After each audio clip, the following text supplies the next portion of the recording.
Hey guys, often I get a question how to use references in LabVIEW. Well, it's quite easy. You just have to use data value references. And working with data value references is pretty much three functions.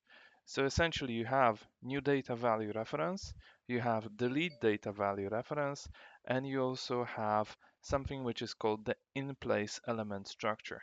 So in this programming and structure palettes, you get in-place element structure, and you put it in the code like this.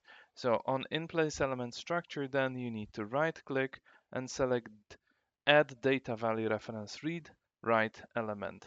So this allows you to essentially, first of all, create a reference to a specific piece of data that is available in the memory, and then you can work on that specific piece of data in the memory by unbundling it like so. Let's call it unbundling, is just extracting the data that is behind that reference. Then you can operate on that data here inside of the structure, and then you can pass this reference to the output like so. So this is the basic way how we can work with it. Couple of things to remember with data value references, creating them and using them. They implement a mutex for you automatically. So you don't have to be worried about race conditions as long as the operations that you want to perform stay inside of the in-place element structure. So for example, if I have two loops that are operating on the same piece of data by reference, I would do them like this. So let me add a for loop around this,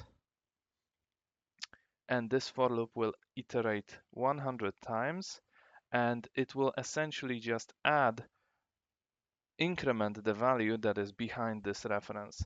And then another loop, so essentially if I now extract the data which is behind that reference, I will read 100. So let's just run this VI and quickly check if that's correct. Yes, it is. So I'm reading 100. So right now, if I wanted to implement a parallel loop, I can just do it like this, pass the same reference here, and just to be sure that my application finishes before I close the reference at the end, so destroy the reference at the end, I'll just put a flat sequence structure around this. So I'm absolutely sure that both of the loops finished before I'm reading the data that is behind that reference. So now I should see 200, and this is exactly what I'm gonna see every time, no race conditions. There is, however, a potential problem if you don't use these structures incorrectly. So I will show you how you can create a race condition in an application like this. It's also pretty simple, so you have to watch out. Let me just make this bottom loop a little bigger.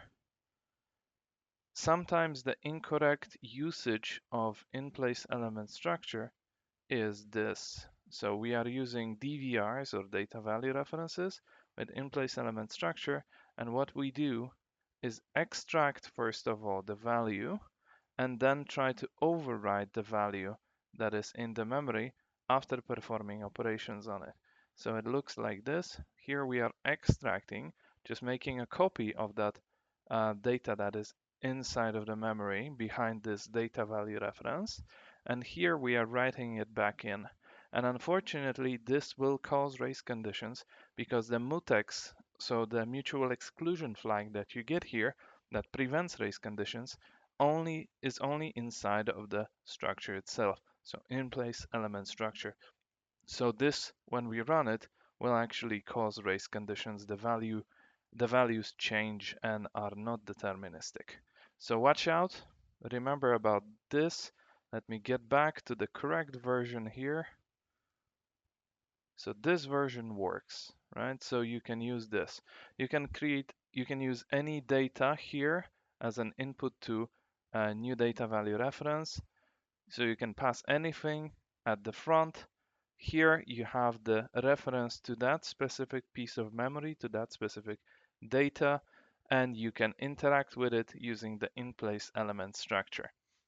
You don't have to read it like this at the end, but you should remember to delete it so that LabVIEW knows that this reference is no longer used. And this piece of memory will be only released if you really inform LabVIEW that delete this data value reference. This reference will no longer be used in your code. You need to remember about that, otherwise you will get a memory leak. And this is also very good when you're working with object-oriented programming.